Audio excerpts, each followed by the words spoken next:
Selamat malam jemaat sekalian. Mengucap syukur kepada Tuhan, kita masih diberikan kesempatan untuk berkumpul, merenungkan sebagian firman Tuhan, memuji nama Tuhan, dan kita akan berdoa secara berkelompok, secara jemaat sesaat lagi. Dan ya, sebelumnya saya mengucapkan terima kasih atas kesempatan yang diberikan oleh Gembala GBA Grave. Ini adalah kali kedua saya berkhotbah di depan jemaat. Kali pertama saya masih ingat, yaitu saat awal saya bertugas menjadi ketua mahasiswa, dan di saat yang kedua ini adalah di saat menjelang saya selesai bertugas menjadi ketua mahasiswa. Puji Tuhan, Tuhan masih memberikan kekuatan dan kesempatan bagi saya untuk terus melayaninya. Untuk itu langsung saja, dan pada kesempatan malam hari ini kita akan mempelajari suatu tokoh dan suatu cerita, yaitu menceritakan tentang peralihan kepemimpinan dari satu raja ke raja yang lain. Untuk itu langsung saja kita buka dari kitab 1 Raja-Raja. 1 Raja-Raja pasal yang ketiga. 1 Raja-Raja pasal yang ketiga, ayat yang pertama hingga ayat yang ke-15. 1 Raja-Raja pasal 3 ayat pertama hingga ke-15. Kita akan membaca secara silih berganti. Kaum laki-laki akan membaca ayat yang berbilangan ganjil, dan kaum perempuan akan membaca ayat yang berbilangan genap. Kita akan bergantian sampai ayat yang ke-15. Ya, kita akan mulai dalam hitungan ketiga. 1, 2, 3. Lalu Salomo menjadi menantu Firaun, raja Mesir. Ia mengambil anak Firaun dan membawanya ke kota Daud, sampai ia selesai mendirikan istananya dan rumah Tuhan dan tembok sekeliling Yerusalem.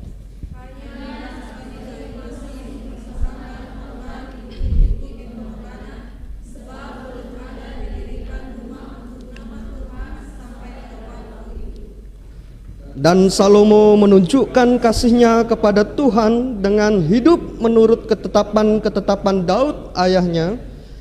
Hanya ia masih mempersembahkan korban sembelihan dan ukupan di bukit-bukit pengorbanan.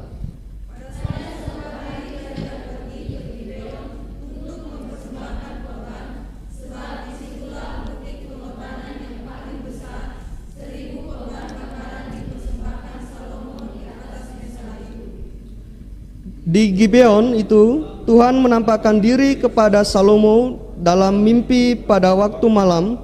Berfirmanlah Allah, mintalah apa yang hendak kuberikan kepadamu.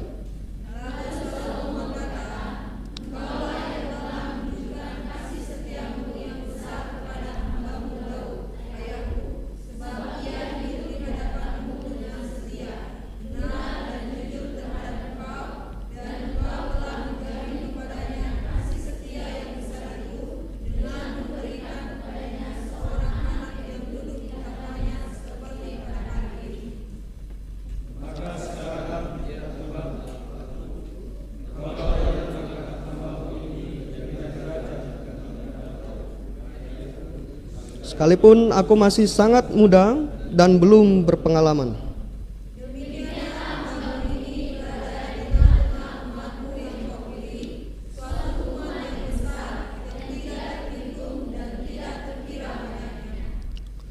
Maka berikanlah kepada hambamu ini hati yang faham menimbang perkara, untuk menghakimi umatmu dengan dapat membedakan antara yang baik dan yang jahat. Sebab siapakah yang sanggup menghakimi umatmu yang sangat besar ini?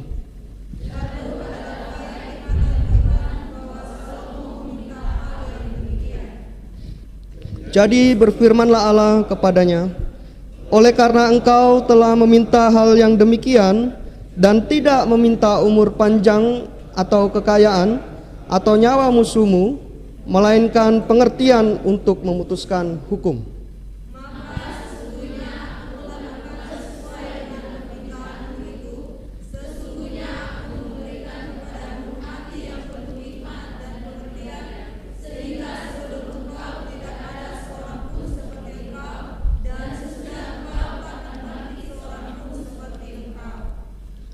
Dan juga apa yang tidak kau minta, aku berikan kepadamu, baik kekayaan maupun kemuliaan, sehingga sepanjang umurmu takkan ada seorang pun seperti engkau di antara raja-raja.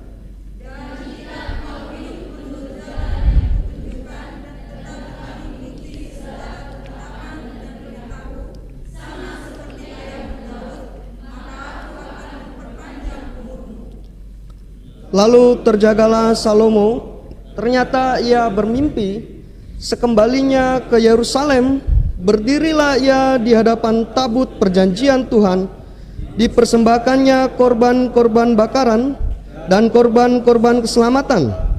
Kemudian ia mengadakan perjamuan bagi semua pegawainya. Mari kita bersatu dalam doa. Mengucap syukur Tuhan atas kesempatan yang kau berikan pada kami, dan pada malam hari ini Tuhan kami akan merenungkan sebagian firman-Mu sebelum kami berdoa secara kelompok Tuhan. Tuhan, kiranya Engkau yang memimpin jalannya penyampaian khotbah ini agar kami bisa memahami, mempelajari dan mempraktekkan Tuhan kebenaran firman-Mu. Terpujilah nama-Mu Tuhan, ini yang menjadi doa dan permohonan kami. Dalam nama-Mu kami berdoa. Amin. Amin. Ya, ini topik yang sangat menarik, bahwa sebenarnya saya hendak berkhotbah dari kitab Perjanjian Baru, tetapi berhubung sudah mendekati CCA, saya melihat kitab 1 Raja-Raja ini dan saya tergerak untuk mengkhotbahkan 1 Raja-Raja pasal 3 ini. Tentu ini adalah topik soal hikmat. Ya, Perjanjian Lama adalah identik dengan hikmat, yaitu Perjanjian Lama banyak mengajarkan suatu hikmat, dan tokoh yang mempunyai hikmat dipersonalisasikan yaitu dengan keberhasilan. Kita tahu bersama bahwa Pak Gembala Suhentolio di Chapel Keluarga setiap hari Jumat sering mendengungkan soal hikmat ini, dan ini sangat penting saudara-saudara. Dan pada malam hari ini kita akan belajar tentang Salomo sebagai tokoh hikmat. Salomo adalah salah satu contoh tokoh yang mempunyai hikmat, dan tentu ini adalah jawaban dari Salomo, yaitu kita akan melihat bahwa ini adalah tentang doa Salomo. Ya, jadi tema khotbah pada malam hari ini adalah memperoleh hikmat menurut teladan Salomo. Oh, tentu saya akan mengawalinya. Kita bisa melihat dari ayat yang pertama. Mungkin sebagian dari kita bertanya-tanya tentang mengapa Salomo mengambil istri dari anak Firaun. Ya, sebenarnya ini adalah topik yang bisa digali di kesempatan yang lain, tetapi saya ingin menyampaikan sedikit tentang latar belakang ini, yaitu bahwa kita tahu bersama bahwa pada saat itu Mesir adalah negeri adikuasa. Oh, tentu Bapak Ibu, ketika biasanya negara yang lebih lemah akan memberikan anaknya untuk menjadi istri dari raja dari kerajaan yang lebih kuat. Oh, tentu jika Mesir adalah negeri yang adikuasa, kita tahu bersama bahwa bagaimana Israel pada zaman itu. Berarti Israel adalah negara yang sangat powerful waktu di bawah pemerintahan Salomo. Dan kita tahu bersama bahwa itu adalah kebijakan prinsip Salomo untuk kebijakan luar negerinya. Dan tentu ini kemungkinan juga kita tahu bersama bahwa bangsa Israel waktu itu Tuhan meminta bangsa Israel untuk menjadi terang bagi dunia sekitar. Tentu itu adalah ringkasan dari ayat pertama sampai ayat yang ketiga, seperti itu. Dan memperoleh hikmat menurut teladan Salomo saya bagi ke dalam 2 bagian. Ya, jadi bagian yang pertama adalah orang seperti apa, seseorang yang seperti apa yang dapat memperoleh hikmat seperti Salomo. Dan yang kedua adalah bagaimana caranya untuk memperoleh hikmat. Oh, tentu ini adalah kebenaran firman Tuhan yang sangat indah yang bisa dipelajari. Ya, langsung saja. Yang bagian pertama saya ingin ajak adalah tentang orang seperti apa atau pribadi yang seperti apa yang dapat menerima hikmat seperti teladan Salomo. Ya, kita tahu di sini bahwa di ayat yang ketiga, saya bacakan untuk Anda semua. Dan Salomo menunjukkan kasihnya kepada Tuhan dengan hidup menurut ketetapan Daud ayahnya. Ya, di sini hati yang mendengar merupakan prakondisi teologis agar hikmat ada dan sekaligus berfungsi. Amsal pasal 1 ayat 7 kita tahu bersama bahwa takut akan Tuhan adalah permulaan dari hikmat. Ya, hati yang mendengar. Ya, hati yang mendengar di sini di ayat yang ketiga dijelaskan bahwa ditunjukkan oleh dua hal, yaitu menunjukkan kasihnya kepada Tuhan. Artinya orang yang bisa menerima hikmat adalah orang yang mempunyai hati, orang yang mempunyai hati yang mendengar. Hati yang mendengar tentang apa? Yaitu mendengar tentang kebenaran firman-Nya. Yaitu yang pertama adalah sini adalah menunjukkan kasihnya kepada Tuhan. Jadi ini adalah kemauan untuk mendengar, Bapak Ibu Saudara-saudari, kemauan untuk mendengar. Selain kemauan untuk mendengar, Salomo juga mempunyai kemampuan untuk mendengar. Kemampuan untuk mendengar bisa diperhatikan lewat apa? Yaitu hidup menurut ketetapan yang seperti ketetapan Daud ayahnya. Tentu Daud ayahnya mengikuti ketetapan Tuhan. Oh Bapak Ibu Saudara-saudari, hati yang mendengar ini sangat penting, karena tanpa hati yang mendengar, seseorang bisa saja berdoa meminta hikmat, tetapi tidak mengetahui bagaimana hikmat itu bekerja di dalam kehidupannya setiap hari, seperti dalam kehidupan sehari-hari. Ya, untuk menolong kita memahami maksud hati yang mendengar, yaitu hati yang mendengar adalah adanya kemauan untuk mendengar firman Tuhan dan juga kemampuan untuk mendengar firman Tuhan. Kita bisa lihat di bagian Alkitab yang lain, Bapak Ibu Saudara-saudari, yaitu di Yohanes pasal 14 ayat 23. Yohanes pasal 14 ayat 23, kita bisa buka bersama.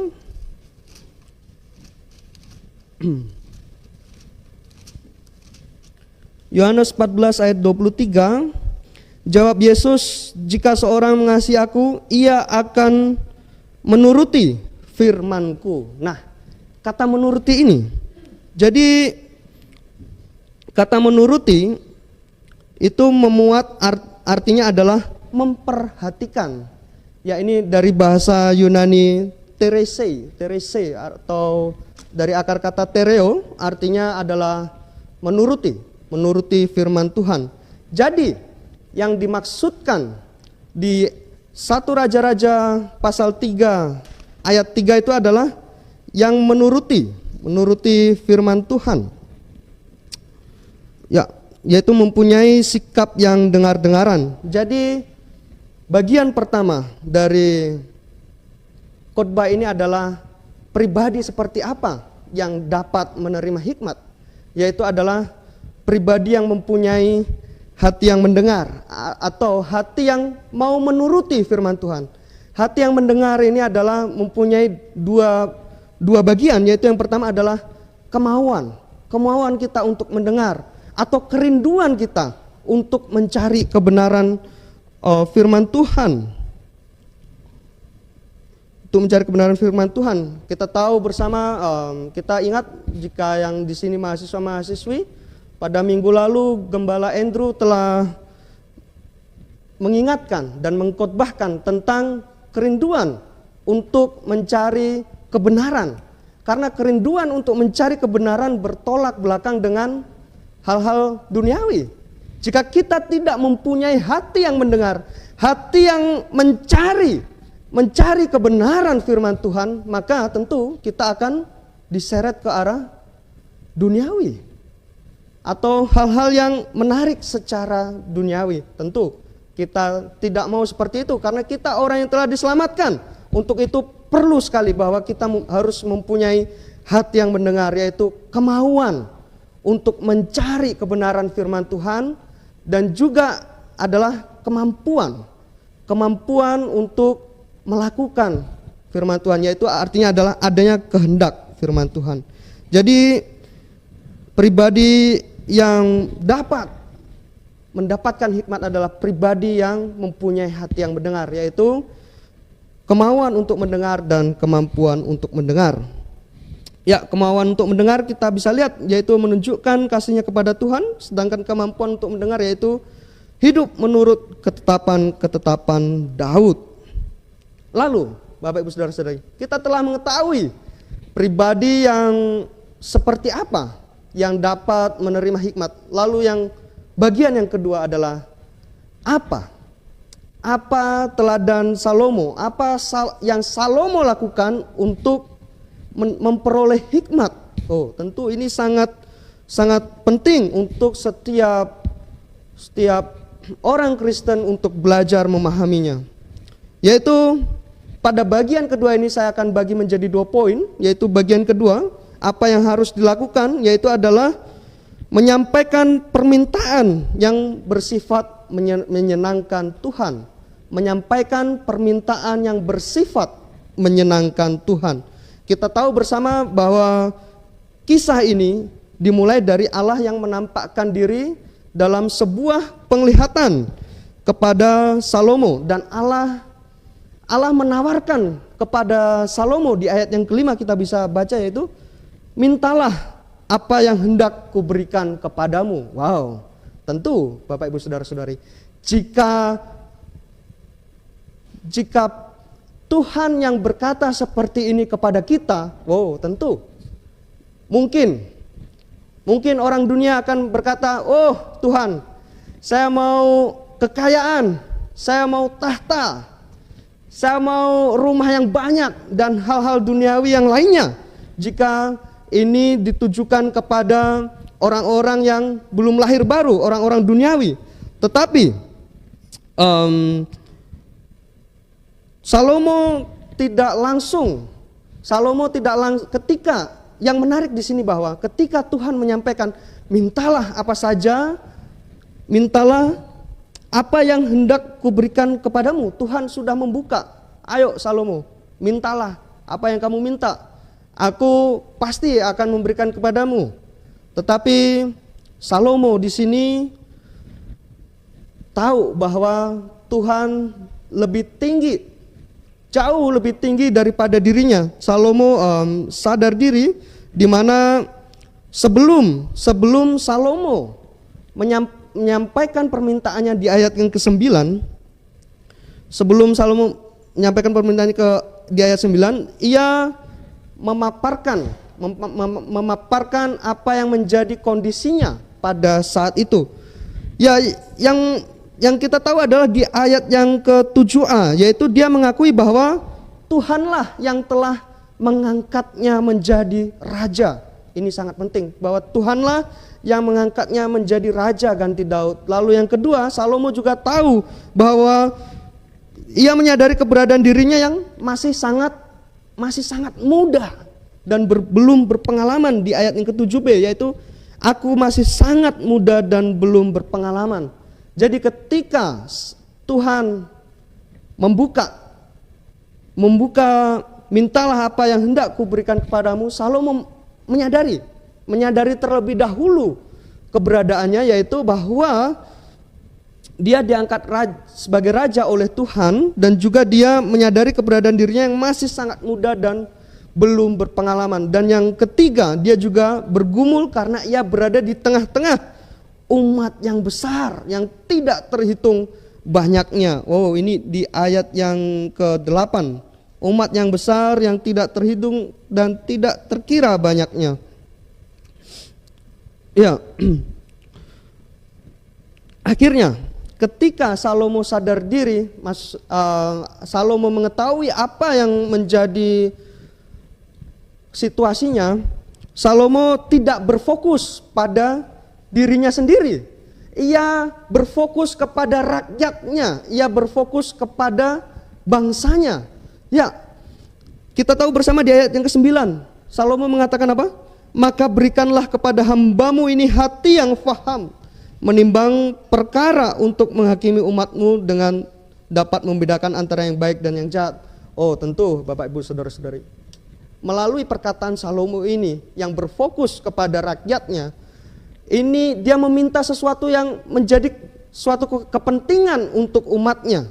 Oh tentu, jika Salomo tidak bisa menghakimi dengan adil, tentu akan merugikan banyak rakyat. Dan bagian ini mengingatkan kepada kita bahwa ketika kita melayani sesama, itu sama dengan kita melayani Tuhan. Melayani sesama sama dengan melayani Tuhan. Kolose 3 ayat 23, apapun juga yang kamu perbuat, perbuatlah dengan segenap hatimu, sama seperti untuk Tuhan dan bukan untuk manusia. Oh, ini adalah kebenaran firman Tuhan yang sangat indah yang bisa kita perhatikan di sini. Tetapi bagian kedua yang poin pertama adalah saya menyampaikan bahwa permintaan yang bersifat menyenangkan hati Tuhan. Nah, poinnya adalah di sini, yaitu di ayat yang ke-10 sebenarnya. Lalu adalah baik di mata Tuhan. Nah, permintaan Salomo di ayat yang 9 ini adalah sebuah tindakan yang baik di mata Tuhan. Istilah yang digunakan dalam bahasa aslinya di bahasa Ibrani di 1 Raja-Raja 3 ayat 10, lalu adalah baik, ini adalah yataf. Dapat juga diartikan sebagai tindakan yang menyenangkan. Jadi apa yang dilakukan oleh Salomo di ayat 9, di ayat 10 adalah tindakan yang menyenangkan bagi Tuhan. Dan menarik, di bahasa Ibrani adalah yataf, sedangkan ketika kita cek Septuaginta yaitu bahasa Yunani, di situ menggunakan kata heresen atau dari akar kata haresko untuk menjelaskan kata yataf ini kepada pembacanya. Ini sangat menarik di sini. Kata haresko di bagian Alkitab yang lain di Galatia 1 ayat 10 itu Galatia 1 ayat 10 jika kita pelajari yang pernah belajar bahasa asli, yaitu ada kata areskein dan juga hereskon di sana, yaitu artinya adalah upaya yang keras untuk menyenangkan Tuhan.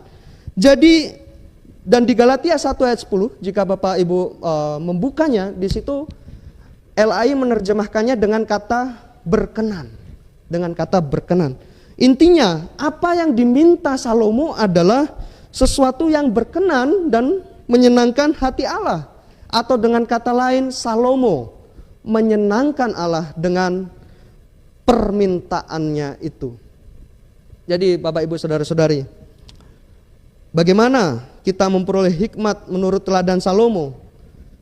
Yaitu apa yang harus kita lakukan? Yaitu yang pertama adalah kita harus menyampaikan permintaan yang bersifat menyenangkan Tuhan. Permintaan yang bersifat menyenangkan Raja yang kita layani, Bapak Ibu Saudara-saudari.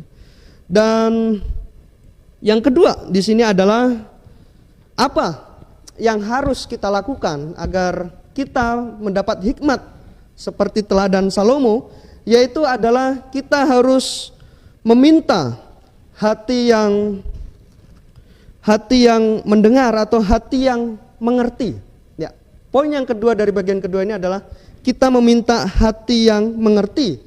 Ya, saya kembali lagi di ayat yang ke-9 di situ bahwa maka berikanlah kepada hambamu ini hati yang faham menimbang perkara untuk menghakimi umatmu. Ya. Apa yang diminta Salomo secara literal sebenarnya bukanlah hikmat dan pengertian yang akhirnya Tuhan berikan di ayat 12. Di ayat 12 di 1 Raja-Raja pasal 3 ini jika Bapak Ibu cermati, akhirnya Tuhan memberikan hikmat dan pengertian. Tetapi Bapak Ibu Saudara-saudari, sebenarnya di sini kalau kita cermati bersama, sebenarnya Salomo tidak langsung untuk meminta hikmat dan pengertian. Tidak. Ya, saya cari di bahasa asli dan saya mendapatkan suatu hal yang menarik di sini. Dan saya izin untuk membacakan bahasa Ibraninya. Mungkin kalau saya salah baca, mungkin nilai Ibrani saja saya bisa dikurangi nih sama Pak Stephen ini ya. Oke, jadi bahasa Ibraninya adalah Wenatata afdeka lev semua. Yo, ini sedikit berbeda dari yang LAI katakan, yaitu yang jika diterjemahkan menjadi berikanlah kepada hambamu ini hati yang mendengar. Berikanlah hati yang mendengar.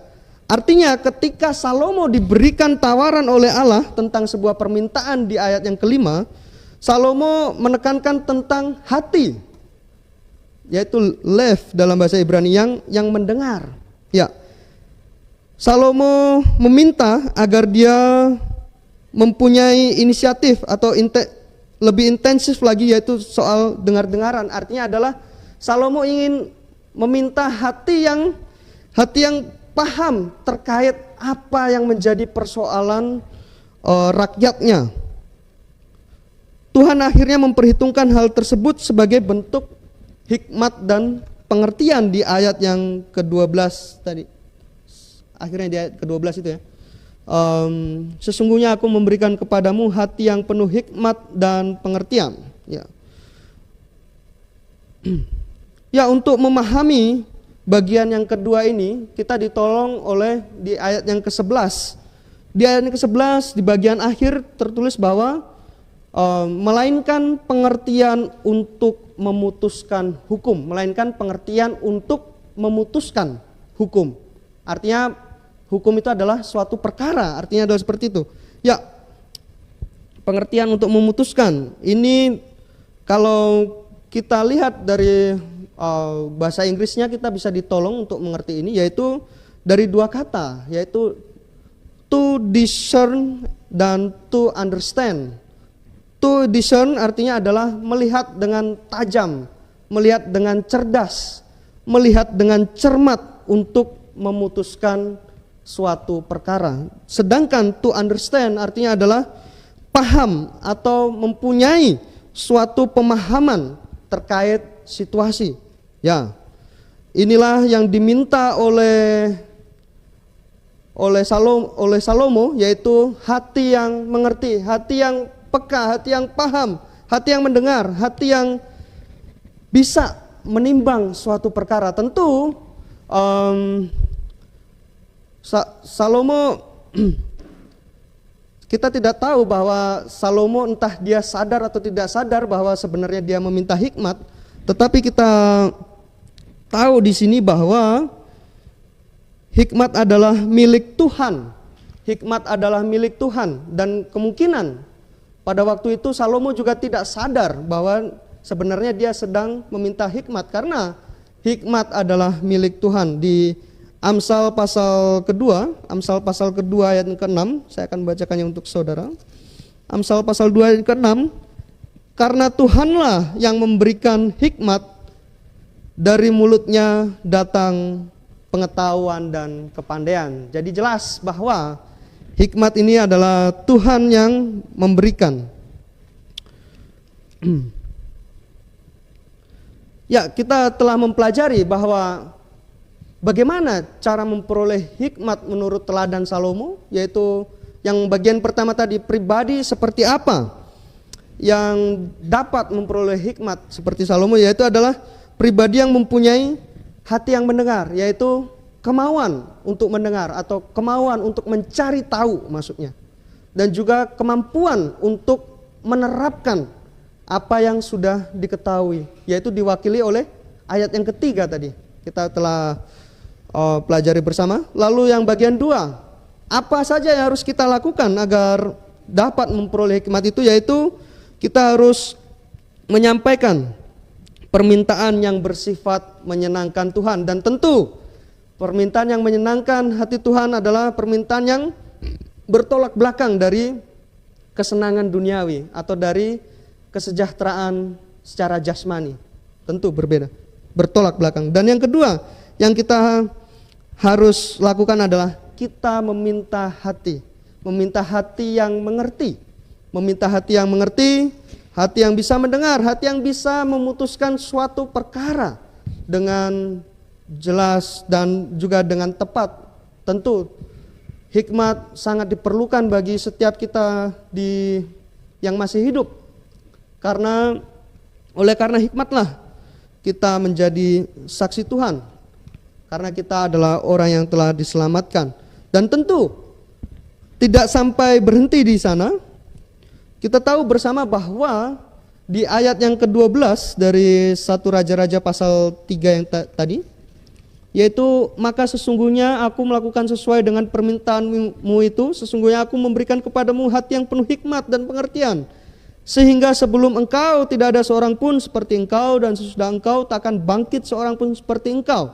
Nah, di ayat yang ke-13, dan juga apa yang tidak kau minta aku berikan kepadamu, baik kekayaan maupun kemuliaan, sehingga sepanjang umurmu tak akan ada seorang pun seperti engkau di antara raja-raja. Ini mengingatkan kepada kita bahwa ketika kita berfokus kepada Tuhan, maka Tuhan juga tidak akan lupa terkait kebutuhan kita di dunia ini. Karena ini adalah bonus ya. Jadi Matius, di bagian Alkitab lain kita ingat bahwa Matius pasal 6 ayat 33 ini selaras ya. Jadi carilah dahulu kerajaan Allah dan kebenarannya, maka semuanya itu akan ditambahkan kepadamu.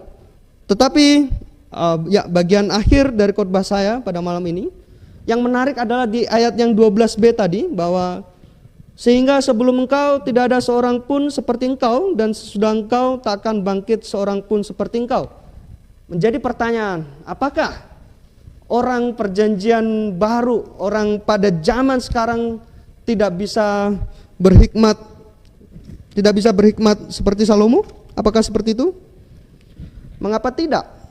Karena Paulus di dalam 1 Korintus pasal 12 menyebutkan salah satu karunia, bahkan dua yang berkaitan dengan hikmat. Jadi tentu bahwa hikmat tetaplah sebuah hal yang relevan hingga zaman sekarang, terutama bagi kita yang mengaku telah diselamatkan, dan tentu dalam segala sesuatu perkara kita harus meminta hikmat dari Tuhan. Dan juga kita harus senantiasa membaca firman-Nya. Ayat yang terakhir adalah Mazmur pasal 42 ayat 2. Ini mengingatkan kepada kita bahwa bagaimana kita harus mencari hikmat itu, yaitu dengan juga membaca kebenaran firman-Nya. Yaitu seperti rusa yang merindukan sungai yang berair, demikianlah jiwaku merindukan Engkau, ya Allah. Ya, demikian perenungan kita pada malam hari ini, semoga menjadi berkat dan kita bisa mempraktekannya dalam kehidupan sehari-hari. Mari kita bersatu dalam doa. Mengucap syukur Tuhan atas kesempatan yang Kau berikan pada kami. Kami baru saja Tuhan merenungkan sebagian dari firman-Mu tentang bagaimana memperoleh hikmat seperti teladan Salomo. Tuhan, kiranya Engkau yang memampukan kami sebagai anak-anak-Mu agar bisa mengerti dan mempraktekannya dalam kehidupan sehari-hari. Dan saat ini, setelah ini kami akan berdoa secara jemaat. Biarlah Engkau mendengar Tuhan doa permohonan kami. Terpujilah nama-Mu, ini yang menjadi doa dan ucapan syukur kami. Dalam nama-Mu kami berdoa. Amin.